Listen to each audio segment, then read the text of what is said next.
Sharvari, thank you so much for meeting me here in Mumbai. How are you? Very well. How are you? I'm really well and I'm so excited. Firstly, I'm going to apologize because we're in this beautiful hotel with the ocean behind us and these wonderful palm trees, but there's also a very loud Punjabi wedding going on as That's well. superb. There's no apologies needed. So if there's a dhol in the background or there's some bhangra, we're just going to roll with it. Yeah, It- we'll just do a dance step and we'll move on. Yeah, we'll bop for a little bit and we'll carry on. But I'm so happy we could make this happen because thank you. honestly, in 2024, I watched 3 of your films pretty much back to back. There was Munjya, there was Maharaj, and there was Vedaa. And when I watched all 3, I was like, wow, who is this girl? And I'd seen you already in Bunty or Bubbly too, but that was an ensemble film.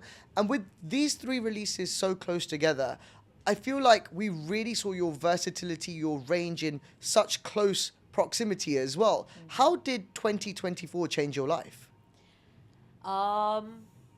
I think 2024 really was a blessing. I think that I have waited for my films to release for a really long time. We shot these films they weren't shot together, they were shot slightly more separately. Every film took its own course of time to get its own release date and finally make it to the theaters or on an OTT platform. So I think that in like I think now I would say that the timing just has been perfect because I get this opportunity where everybody gets to see my work and roles that were so different from each other in such a short span. So yeah, it's been incredible and I'm really looking forward to this year actually. What was the tangible change that you felt around you when these 3 films released and each one of them was giving you acclaim, whether it was box office acclaim or critical acclaim? Each one of them did something for you. So what was the realistic physical changes that you saw around you at that time? I think when it comes to the audience, I think I found a lot of love and a lot of recognition purely on the basis of people recognizing me at places, which is something that was very new to me because Munjya was my second film in the theaters. So for me to walk into like a coffee shop and get recognized was a new thing, and that started happening. There was a lot of love because when people come and want to take pictures with you, it's just a form of love that they appreciated your work and they would want to click a picture. So I think I found a lot of love with the audiences. I think that a lot of them came up to me and appreciated my work for many different films, and I could never tell which one they're coming to me for, and it was really fun and really exciting. When it comes to professional work, a lot of doors also opened for me. I think it gave me an opportunity to get the meetings that I wanted to for so many years. It gave me the opportunity to make the phone calls and say that, hi, I would like to get a meeting because my work was out there. People were talking about me. So it just becomes easier for you to get to meet the producers and the directors you've always wanted to. So that's something that I saw a big change in. And is that a strange feeling when those same people that you've tried meeting for so many years or tried having conversations with for so many years start taking you seriously? Is it a strange feeling to know that you no longer have to prove your worth and that they already know what you're capable of? No, I don't. I don't think that. Only because at the end of the day, movies is also a business, right? And at the end of the day, I feel that even when it is, I mean, it's a business, it's also a creative field. Anybody, like if you're a producer or a director, they would want to see your work. They're not meeting you because they have a personal vendetta against you. They just would like to know a little bit more before they feel like, okay, let's meet this person and we have something for her or him. So I think that just because my work was out there, and I guess that's one of my characters probably resonated with people, I got that opportunity to get that meeting. Also, one of the greatest things about your story is that you are an outsider. And, it's strange because I think even 10 years ago, we wouldn't really focus on the background of an artist in the industry, but because the conversation around nepotism has been so prevalent and so many people have spoken about the privilege that some people have, it feels so much more rewarding to see somebody who doesn't have connections make it to this point. How much harder was the struggle for you? I think everyone has their own share of struggle. I think everyone has their own hardships. So without really commenting or dismissing on anybody else's, I would say that yes, it was difficult to find the kind of work that I always wanted to do. And I would like to also acknowledge the fact that I still had a home in Mumbai, I could wait till I get a good project, or I still had the privilege to wait in that sense. But for me, I think the most difficult part was going to auditions every single day and getting rejected for films and ads, and just to kind of, it feels like you're failing an exam every single day, and to kind of push yourself to go to another audition the next day without expecting a rejection, and constantly being positive about it and saying, you know what, this is the one, this is the one. And I think that I have done that for 5 years. I kept saying to every audition, this is my film, this is the one. So I think that's something. How do you maintain any confidence during that time when you're saying this is the one, this is the one, and it's not the one? How do you maintain the confidence that eventually it will happen for you? I don't know. I guess just the love for cinema, just the love for, wanting to be an actor. This ultimate dream that I always wanted to be an actor. I think that that's just what kept me going.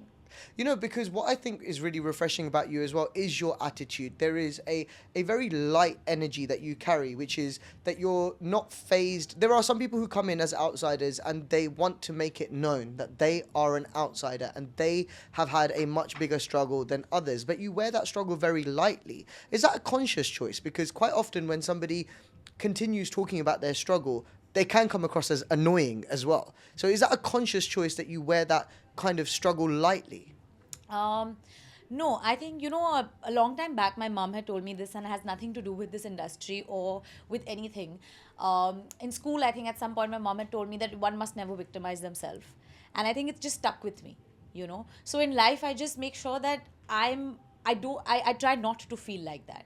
I try to always look at the positive. I try to look at everything that I had. And even if I do get rejected, or even if I do see a bad day, I know that you're going to get up the next day and have a smile on your face. Well, the reason I ask you that is because there are some things in life that are just unfair, right? There are some things that are unfair. And one of those is the fact that you will have to work harder. You will have to work harder. I mean, I was looking at social media even earlier today, and there's an actress who's recently made her debut, and she has the same number of followers that you have. And she had those followers before she'd even made her debut. You are 4 films in, and you've built that following to this point. She's not had to work as hard as you to even get those millions that she has. That means you do have to work harder, right? No, I think everyone has their journey, honestly, I don't know somebody else's struggle. So, it genuinely is unfair to comment on that. I would hate it if someone comments on my struggle without knowing what I've been through, So I wouldn't want to do that. I think that I just want to look at the fact that I made a family of as many million people who love to watch my work, who love to interact with me on my social media. And I'm happy, And I'm happy. I'm growing from there, and it's okay if I'm 4 films old, someone's 1 film old. I don't think it matters. I think this attitude is going to carry you a really long way, honestly, because we've seen in the industry that there are several people who don't unfortunately manage to have the longevity that maybe their talent deserves, because maybe they don't have the right attitude off screen. How important is it for you to keep your attitude in check whilst you're in this industry? I think my family and friends do that job for me. I have a really solid set of friends, like school friends, and my family, who keeps me humble all the time. And I think that it really truly is been because of them that I kind of find my ground, and I find my center. And honestly, I'm just very happy doing what I do, Like, I don't know how to explain it. I love every day of my work. I enjoy every moment of being in front of the camera or talking about my work, and nothing else matters. So that's just who I am.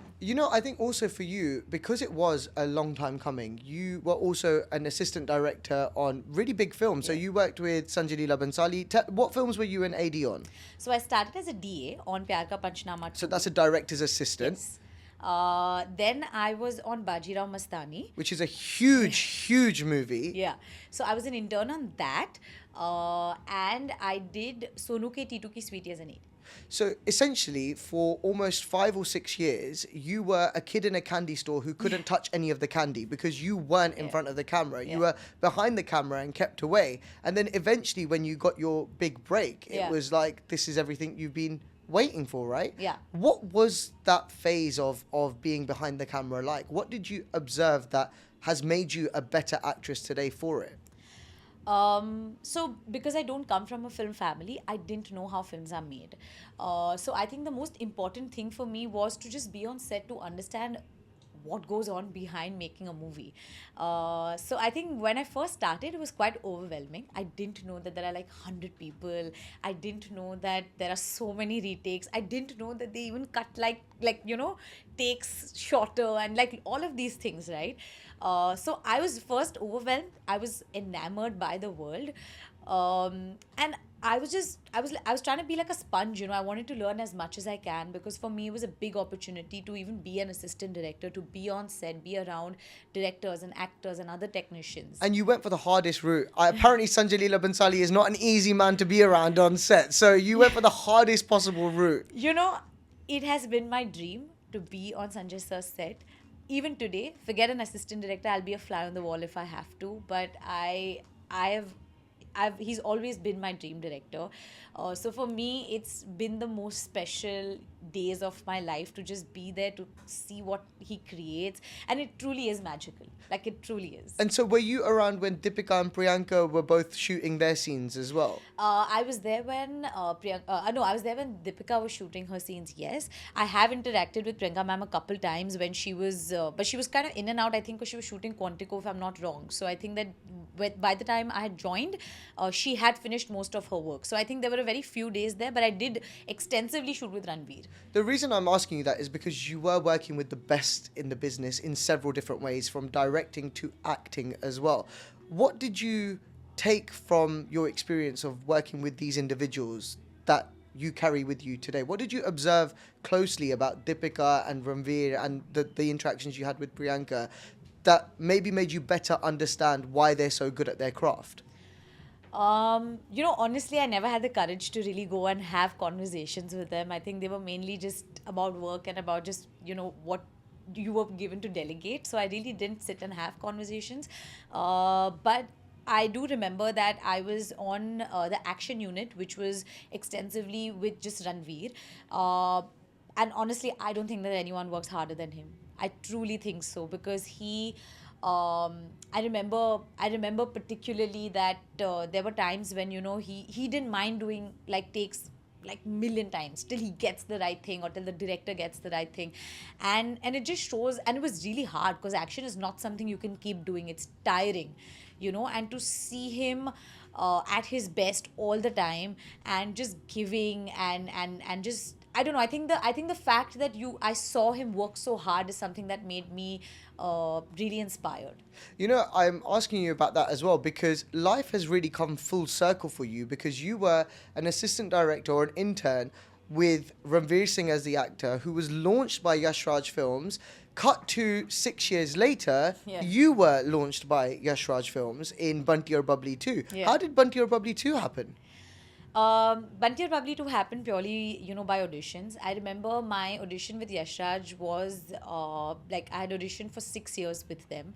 I remember auditioning for every Yash Raj film, like from Sui Dhaga to Thugs of Hindustan to, I don't know, name it. Like, I had auditioned for all these films. Somehow I used to get shortlisted but never finalized for the film. But I felt like, I don't know, I always felt like it's been my dream to be at Yash Raj, because I remember we were shooting for Sonu Ke Titu Ki Sweetie, and that's the first time I was in Yash Raj's studio as an assistant director for a completely different film. That's a dream moment in itself. So I think that's the first time that I entered Yash Raj's studio, and I was blown. Like, I was like, oh, and there are pictures of like all the actors and actresses, and it was a dream. And I kept telling myself that I just want to be here someday. And I do remember at that point I was sitting on the stairs. I think it was one of the breaks or something like that, and there were these two kids who basically had just gotten a Yash Raj film. They were walking up with their scripts, and everybody was saying, oh, they're the new Yash Raj kids on the block and this and that. And I was like, oh my God, I really, really hope that I get to be here someday. So I remember. Who were those two? Do you know? I don't want to give you. I am so not there were giving two. names. Wait. So there were two people who were given their first scripts in front of you. No, not in front of me. I think they but were as in doing you were, their yeah. thing. Yeah. But they were there. They were there. So they you were saw just walking them away. Yeah. As a kind of observer, you saw them. Yeah. You're not going to tell me, but this is before Sonu Ke Yeah, just Titu. going to I'm going to try and work this out around Sono Ki Titu time. So that's 2018. Oh my God. 2017, the film would have been shot. So around 2017, who were YRF launching? Okay, Sherlock. Who was it? I'll try and work it out after. But okay, so yes, but it was very sweet, and obviously everybody has like dreams and hopes in their eyes, and I remember. Junaid. No. It's not Junaid.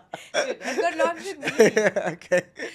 No, so I remember them walking with like a hardbound Yashraj script, and I know in that moment I had said to myself, and like, I really want to be here someday. So I remember when I was working with the Bunty Bubbly script, I know what that felt like. Wow. So when you eventually did Bunty or Bubbly 2, this was your first time in front of the camera, and you were working with greats of the industry. You were working with Saif Ali Khan and Rani Mukerji. Of course, Siddhant was there as well, but you were both relatively at a fresh point in your career. Was it not intimidating sharing screen space with people? I mean, Rani is the original Bubbly, firstly. And secondly, Saif is a legend in his own right. Yeah. No, actually, it wasn't intimidating. I think I had waited for my first film for so many years. That for me, nothing mattered. What mattered was I do my best every single day, and that's the kind of attitude I went in with. What helped was, of course, that Rani ma'am, Saif sir, Sid, all of them, even Pankaj sir, who was in the film, were just too sweet and too kind, and I think that always helps, because when the environment is such on set, you're not stressed out, you're not worried. And Rani ma'am and Saif sir both, of course, have this incredibly funny personality, right? So we were only laughing. Like on camera, off camera, we were just having a lot of fun. Because you had been, I'd actually asked Vicky Kaushal a similar question recently, but because you had been behind the camera, because you had experienced being one of the technicians on set, watching the way actors behave, did it make you more mindful of your behavior as an actor, the demands that you were making or the way you were speaking to people, because you knew how that would be perceived from the other side? Yeah, no, for sure. I think that because you know that at the end of the day, when the end credits roll, it's really those people who make the film. And a lot of credit is given to actors because they are the ones that you see for 3 hours or 2 hours, and then it's like a 10-minute credit roll, and people mostly don't even wait for the credit rolls. Yeah. So I know that I used to make all my friends sit in the audience and be like, no, you guys have to wait because my name's coming, and I know what that feels like, and I know the kind of hard work every single member on that set puts. So I think that I just come with a lot of respect for them because I have been in the other position.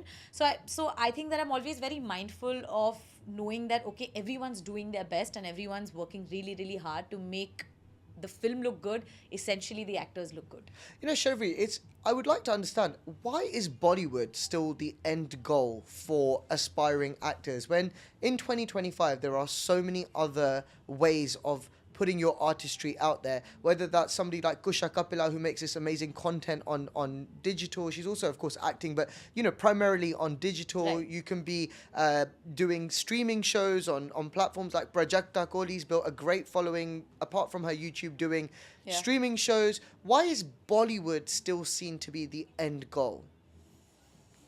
I don't know if it's seen to be the end goal, but I think that there is just something old school and charming about Bollywood. I don't know how to say it. I guess it's just something.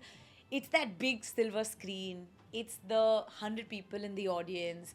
It's that shared experience. I think it mostly is about a shared experience, because at the end of the day, movies is the only place where you're sitting with 100 strangers probably and still feeling the same emotions. You're not feeling that on your phone, because you'll watch it with like 5 people or 6 people or like 10 people at the max, but they still be your friends, right? I think that the feeling of being able to move an entire audience or make them laugh or make them cry or whatever, and they're like 100 strangers but still are sharing one certain experience together, I think that that's something that's really special. But does that experience still exist? Because today, films aren't doing as well as they used to. And I do sometimes wonder, myself included, am I holding on to the nostalgia of an industry that no longer exists? Like, even myself, I talk about Bollywood on my show. I watch every Bollywood release. I speak to actors. But am I holding on to an idea of Bollywood that no longer exists today? No, No, I think that's a bit unfair to say, because I think that yes, there is a fair share of films that work and some that don't, and I think that just purely is fate of the film. I don't think that that has anything to do with Bollywood as a whole. Like this song that's playing right now, there's Mujhse Shaadi Karogi Yeah. playing at this wedding behind us right Yeah. now. And I can see so vividly in my mind Salman and Akshay and Priyanka dancing on the beach, and Yeah, there's a bridge also. there's right? a Isn't there? bridge, Yeah. and that's the nostalgia Yeah. and the magic of Bollywood that we have grown up Yeah. with.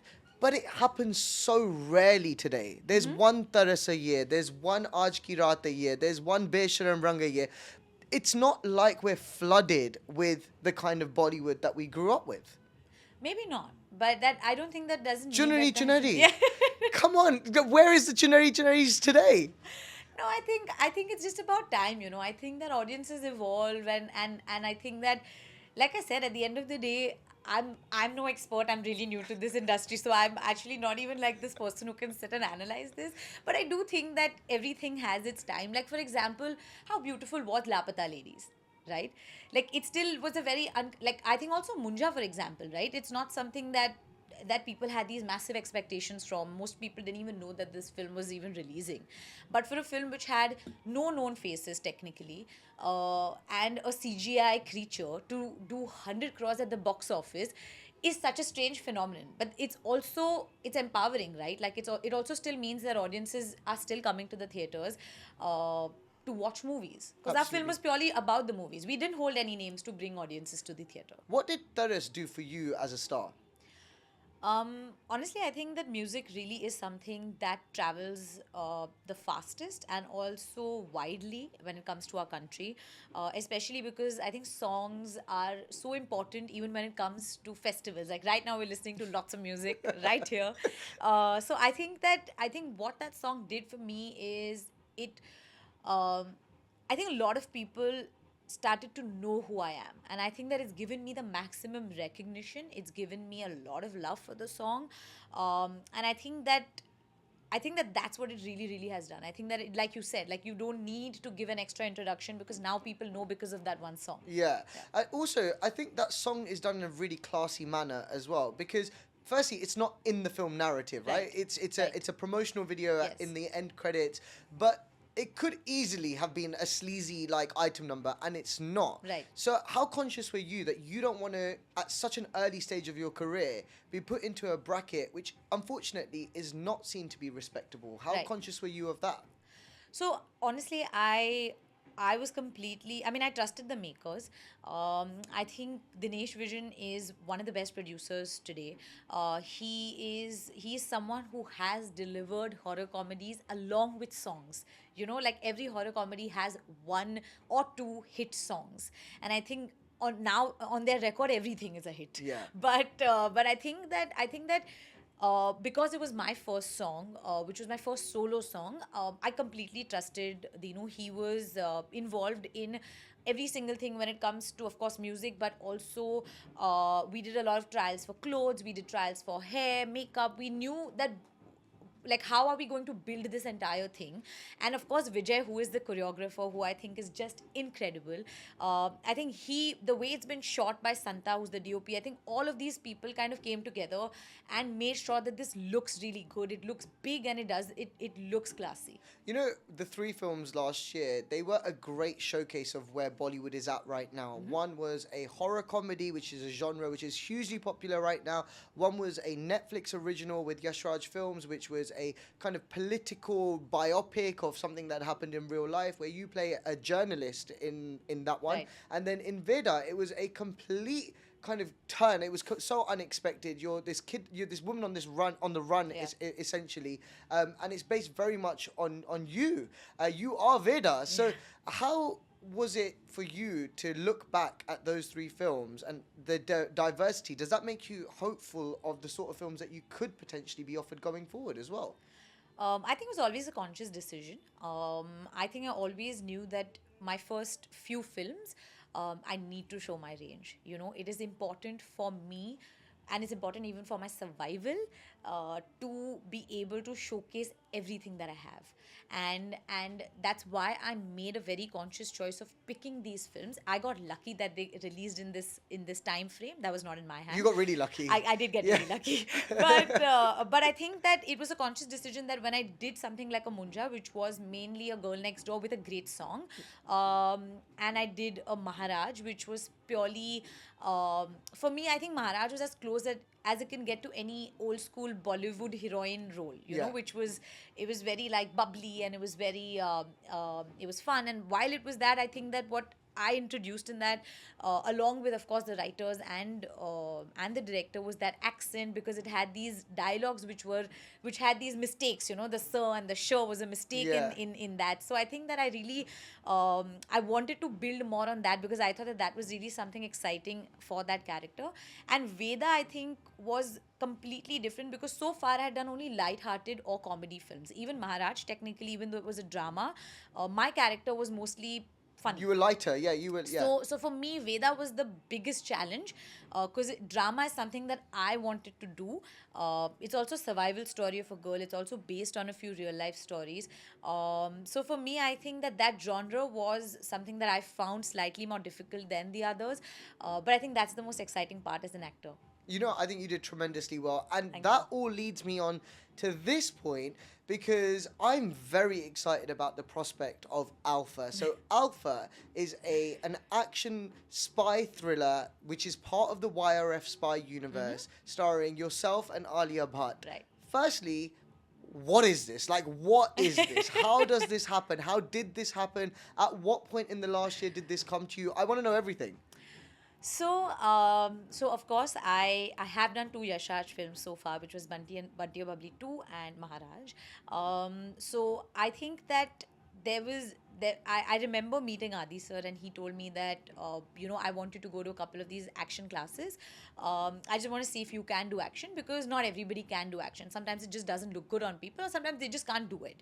So I said okay, fine, and I went to an action class for I think 3 months or 2.5, 3 months, and I didn't know what film it was for. I all I knew was that I was supposed to make a show reel at the end of this class, Right. and show it to sir, and that's exactly what I did. And he said okay, that's great and whatever. And then I didn't hear much about it, and then I think that when I found out that it was for this film, I mean, I was like, thank God that I went to this class and did it diligently, because it's such a huge film, you know. Was there ever a shadow of a doubt in your head about saying yes to this? Only because Alia Bhatt is Alia Bhatt. You know, she is the number one actress Yeah. in the country. She is a huge superstar. Was there never a shadow of a doubt that you might be overlooked, or you might not get your due, or you might not have your moment to shine because there is also Alia Bhatt? No, I don't think it ever came to my mind, because opportunities like these don't come so frequently. And to be very honest, I've been confident of what I can do, you know. And I also wanted to be a part of a film with Alia Bhatt. You know, I know that I know she is the number one actress, and precisely why I wanted to be with her, because there's so much to learn.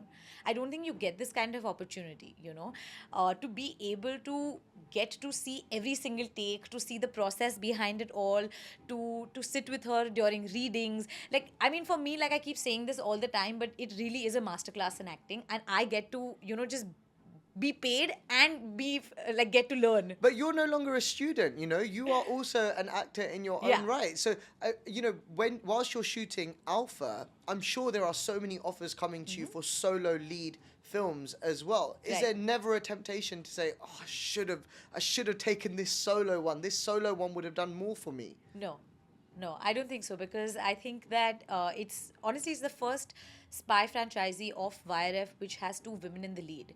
I think that that's never happened before. I don't think that they've made spy films on just women ever in India, and I think it's such a big moment. If you get to be a part of something like that, I wouldn't trade it for anything else. Well, that leads me to the fact that you are now part of the YRF Spy universe, which means that you exist in the same realm as Shah Rukh Khan's Yeah. Pathan, Salman Khan's Tiger, Hrithik Roshan's Kabir. You are all in this universe. Yeah. Just the idea that you could at some point be in a film with Shah Rukh, Salman, Hrithik, what does that do for you? I I don't know. I guess Katrina. Yeah. Katrina is also Deepika. Deepika, They're yeah. all in that universe. Yeah. What does that do for you? How does that make you feel? I don't know. Unreal, I guess. Every time someone asks this question, everyone puts all these names. I feel like it's such a pinch me moment, because I do get to be a part of this universe so early on in my career, and I don't know. I guess just keep my head on my shoulder and work. Does this mean? Sorry, this is the fanboy in me coming out now. Does this mean there could at some point be a song in some YRF film which has Deepika Padukone, Katrina Kaif, Alia Bhatt, and Sharvari? It could. It could. Can you right now call Adi Chopra and make this happen, please? I want a YRF spy song with Deepika, Katrina, Alia, and Sharvari. Have I missed anybody? I wanted to. They've killed Vani off, so Vani can't be part of it. So the four of you have to be in this, unless they can resurrect Vani in some way. But the four of you have to be in this. I hope so. Fingers crossed. Here's hoping. Let's put Here's that out hoping. into the universe. Let's put that in the It universe. also means that in the Maddock universe that you're a part of, you exist in the same world as, of course, 3 and Bhedia, and now the vampire movie that's coming out as well with Ayushmann and Rashmika. What do all of these franchises do for you as an actor? Because I've read a lot of reports and a lot of articles that every actor needs a franchise under their belt. What does that mean exactly?